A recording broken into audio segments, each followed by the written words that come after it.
Hi. Today is January the 9th, 2016, and this is video number 10. And at this point, I have to say that the voice, as I call him, who has been very loquacious in the past, has changed dramatically since the incident on the 30th of December 2015, which I will describe in detail later. This time, as I did before, I will divide this video into 4 parts. Events I forgot to mention before, confessions or admissions made by this voice who after the 30th of December became more timid in regards of giving me any sensitive information, events that took place over the last days, and finally my theories, conclusions about the last events. Well, in regards to things that I forgot to mention before, I got to mention job interviews at Moran Furniture in Novel Park and Doors Plus, which were organized by the team, something that I was confirmed by them as well later. The previous voice, the one that was before the middle of year until the middle of year last year, told me that I was hired by John D. Credit, something that I forgot to mention before. Say that I was hired at John D. Credit back in 2000, with the condition of accepting Elena Perez, who was the Aldo Torriglia's stepdaughter. Aldo Torriglia was the finance director or something like that. But the condition of hiring her was apparently the reason that I was accepted as part of my team back there. She was part of my team because I had to accept her anyway. The other thing that I forgot to mention was very curious, is that when we moved to Rosario with Betty and Vicky, Betty resigned from her job at Accenture. Accenture is a very well-known organization worldwide, and she had to resign because she wanted to come with me and live in Rosario. But in 2001, things have become more complicated, not only in the company but in the country, so she decided to go back to Buenos Aires, and I stayed by myself in Rosario. The thing is, it was always very curious for me that Accenture decided to rehire her, something that was very good news back then, but it was always strange. But the thing is, when I was invited to leave the company and I got back to Buenos Aires, and I started to find out about immigrating to this country,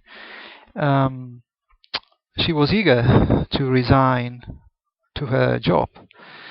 Something that was very, very, very curious and strange, because I was having some sort of conversation with her. We had, well, what is the picture back then? Back then we had Vicky with 9 years old, or 8 years old, 9 years old, something like that. We had our own apartment, a car, her job, money that I received from John Deere when I resigned, when I was invited to resign. So, although the situation of the country was complicated, it was a big step to sell everything and go to another country, especially when we were in our 40s. So I was trying to talk to her about that, to have discussions about it, but she was very, very determined to leave that job and go to a country very far away, with a different culture, different language, different everything. Especially, she was very, very close to her parents as well.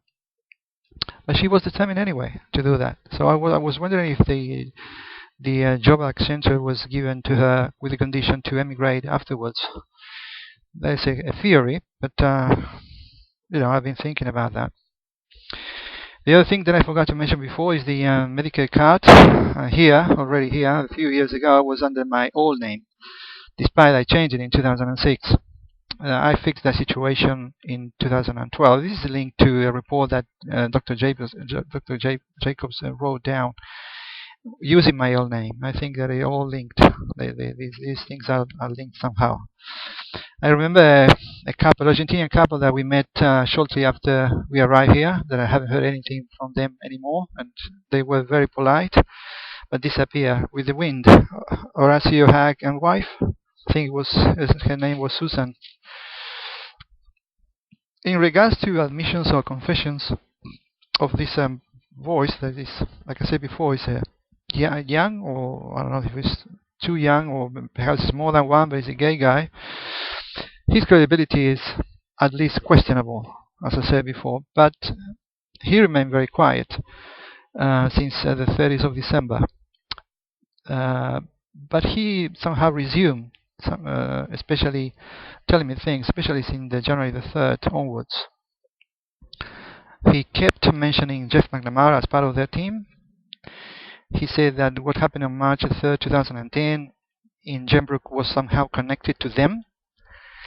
He said that Dr. Simon Jacobs worked for them. Sarah, Chloe Liu, Calby Gold, and others at Marketing Direct Australia worked for them as well. Mike from Asia as well, he repeated that again. Jane Vogels, the neighbor at number 4186 Bay Road, Sandringham, is now revealed as their associate as well. He talked about Joanna Cook, an English professor in Buenos Aires, when I was preparing the IELTS, the exam that I had to pass in order to emigrate to Australia.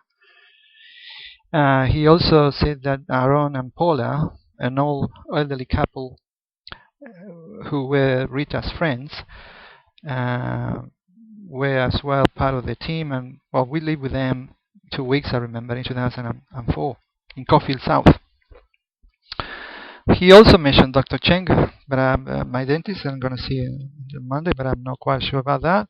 Like I said before, he said that Danny, Laura, Kearney, and other working girls that I've been with as well, they were part of the team. The police officers who stopped me last 30th of December were paid by them. So he said that. I don't know if it's true or not. That in regards to confessions or admissions. In regards to things that happened lately, well, on the 30th of December, this is the thing that happened. It was a big day, I suppose, because it was very hot, and I've been trying by then to contact Vicky. It was her birthday that day, without any success. I went to Dan Murphy to buy a couple of beers, something like that, near Dandenong in Doveton in the morning. It was very, very hot, and I was having problems with my car by then, which I'm still having. I'm still trying to fix the problem. When I got there was a tense environment, and when on my way out on the corner of Power Road and Princess Highway, right in the corner of that shop, as I was waiting for the traffic lights, the engine stalled. Something that it does because it got a problem with the electronic part. And I was waiting for the lights to install, and the guy behind me started to honk his horn and hit me from behind. I was trying to restart the car when all of a sudden the guy was standing next to me, yelling. I didn't understand what he was saying. I was trying to explain the situation, but immediately a police patrol was turning down into Power Road, and the officer was talking to me, looking at me and saying something. I kept trying to turn the car, restart the car. One of the officers approached me, came to my window, asked me about my version of events, and asked me to meet them nearby to exchange details, according to the law, to him. So I drove off. I managed to restart the car and came back to their encounter. When I got there, the other guy was with her wife, or I don't know, a female company. He was driving a Mazda, registration TMP 377. One of the officers asked me for my driver's license and insurance details. At this point, I didn't understand anything because there was not any damage, neither to my car nor his. By the way, the guy was really angry. I didn't know why. I asked the officer about that, and he replied that I should take a closer look and take note if there was any damage to his car, which was not, and I should take note of his number plates, something I did. We were both obliged to take alcohol test with negative results, of course, but I was not shown the other guy insurance policy. The officer said that was not necessary, although he mentioned it was Coles. So, by the way, I showed them my policy from Progressive, and everything was it was fine. But he didn't show me his. Although the whole purpose of the chat was exchanging details. So I checked his driver's license. It wasn't the name of John Davis, but no address was shown, only Cramden, Vic, and it seemed fake to me, to be honest. As I was leaving, I drove past rear of patrol with brakes. The patrol was on this side. I was driving back, and I noticed that the brake lights were on. Something that I detected in a number of drivers where I was driving outside on the street here. Guys driving really slow in front of me. It's a very annoying thing. Well, if I understand this well, I should say that you should stop. You should stop doing this to me and my family, threatening my family, giving this sort of miserable life that I will be able to do by years, protected by having some protection. So I think it should be the way around. You should stop, you guys. I don't know who you are, but I understand that well. The other thing that the couple was still there when I was turning into Princess Highway towards home. On the 31st of December, I had problems with my laptop with a new network user called Hani Soa. Hani is this guy, created recently, something that I told Ralph, but didn't resolve so far. I called 000 twice to see if they know something about it. The neighbors at number 7 left their door open despite high temperatures, as the guys at number 28 Jackson Road used to do, and previously with the guys on Unit 6 186 Bay Road in Sandringham. At this point, I didn't have any news from Vicky, as I sent another text message saying what was going on, because I was trying to talk to her and say happy birthday, something like that.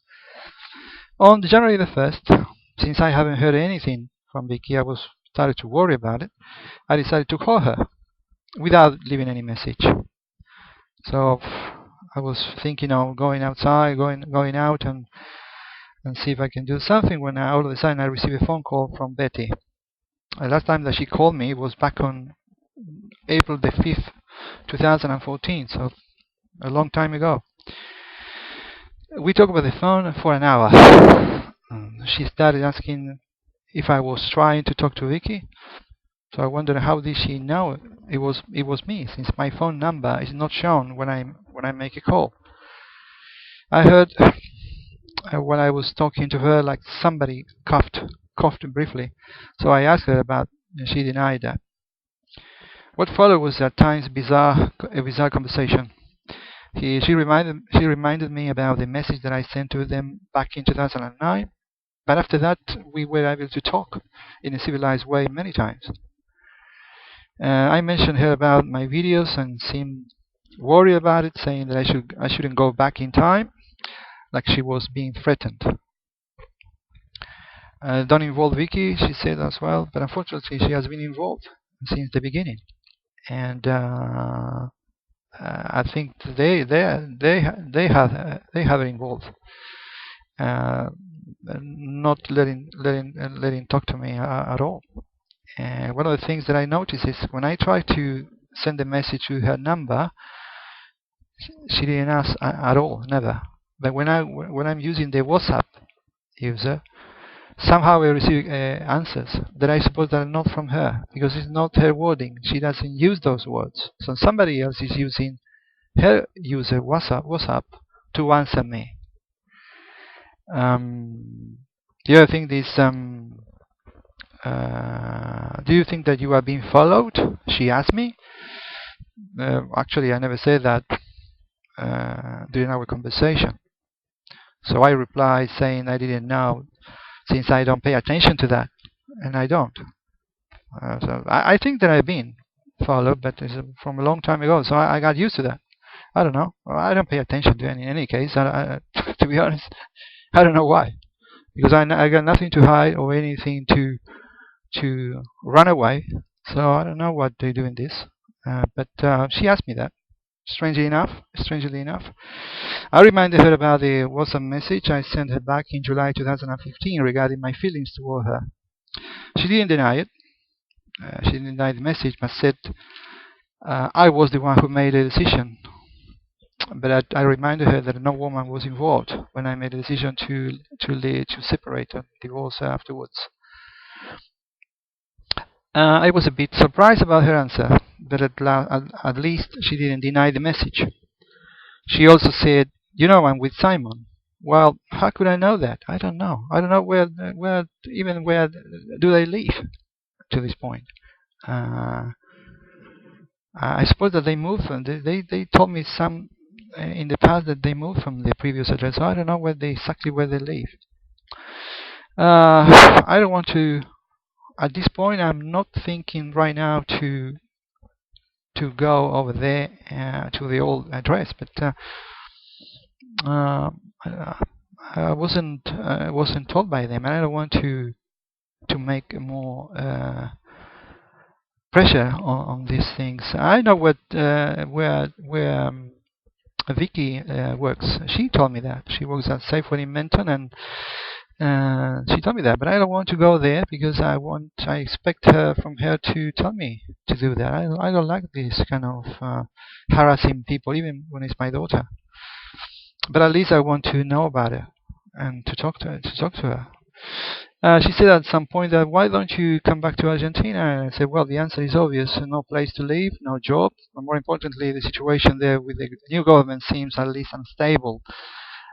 Not only the economy, but from other point of view. I told her about my dental problem, etc. She said that she had one too. But at least you are working, I replied. She used similar words to Yasser when I talked to this guy about this situation. Well, that was very curious. Talking about concession card benefits, she mentioned the same, pretty much the same. She used the same words that this guy used before when I had this conversation about it. At some point, she seemed upset and said I needed help. That I needed help. I don't know what kind of help, but she didn't say what kind of help though. I mentioned the situation with Centrelink and how I was able to revert back a suspension that was not justified at all from any point of view.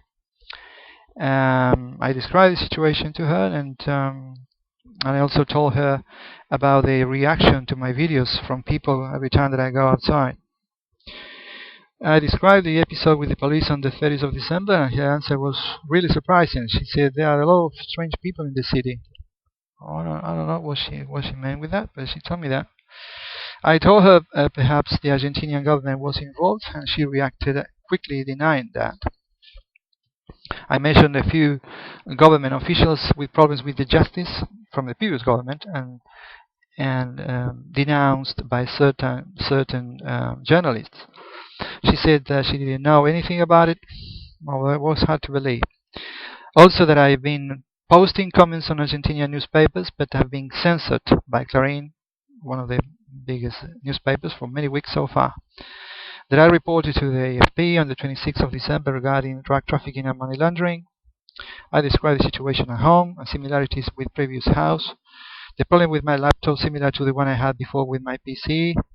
She seemed worried when I talked to her, when I mentioned that.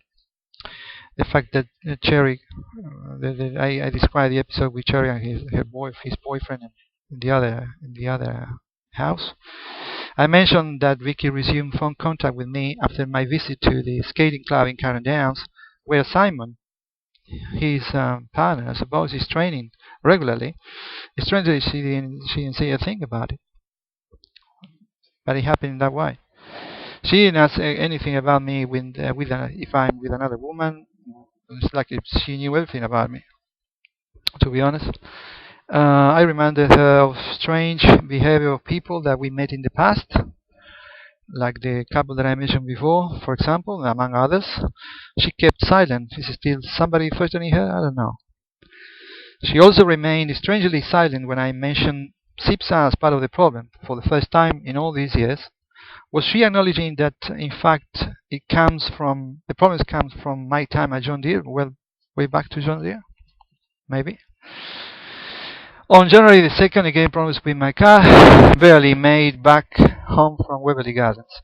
On January the 3rd, the voice has been very quiet, detected electronic problem of my car, and bought a part on eBay. Finally, in regards to conclusions and reflections, I tend to believe at this point that what the voice said about the confirmation of one of my theories could be more than likely. You will find more of this on Twitter. I've been writing on this and other things. That theory that I described before was about JD, Jonathan Dutton, being left untouched after quitting CIPSA due to the fact that he knew a lot about my story and how it was engineered long before we met. Other important theory is that my family has been threatened since 2001, at least whilst working at John Deere Credit, and that includes my wife, my parents-in-law, brother-in-law, etc., etc. And Betty received, and still does, directions as to what to do in regards to us and her life, of course. Finally, reflecting on what's happened lately and considering that I haven't received any answer, neither from the letter I wrote to the Prime Minister on the 23rd of November last year, nor the report that I lodged online with the AFP, the Australian Federal Police, on the 27th of December last year, I got to think that the current government is protecting the criminals to the detriment of honest people like me and my family here and abroad. Unfortunately, this is I have to think, because all the evidence indicate that, or would indicate that. For now, and until my next video, thank you and goodbye.